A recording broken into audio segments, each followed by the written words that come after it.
আপনার ছেলে মাসে কত টাকা ইনকাম করে? আমার ছেলে মাসে 50 থেকে 60,000 টাকা কামায়। তাহলে আপনার ছেলের সাথে আমার মেয়ের বিয়ে পাকা করে ফেলি। হ হ, পাকা করে ফেলেন। যা দেখতো বাবা কে আইছে। আচ্ছা বাবা। ওহো, আজকে তো তোকে পেয়ে গেছি। ডাক দে তোর বাপেরে। বাবা, আমার আত্মীয় আইছে বাইরে, আমি একটু দেখা করে আই। হ্যাঁ, আপনারা বসেন। 1 বছর ধরে তোরা পলাতক, আজকে তোকে দুইটারে এক লগে পাইছি। আজকে জেম দোক আমার লোনের 1 লাখ টাকা দিতে হইব। আরে ভাই আস্তে কথা কন, ভিতরে আমার পোলার বিয়ার সম্বন্ধের কথা চলতেছে। এখন যদি এডি হুনে তাইলে আমার পোলার বিয়াটা ভাঙ্গে যাবো গা। কি এর আস্তে কথা কমো? আজকে আমার লোনের 1 লাখ টাকা লাগবো মানে লাগবো।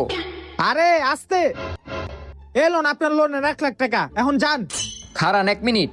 আরে আরে কই যান? ওই আয় তোরা, লোনের 1 লাখ টাকা পেয়ে গেছি।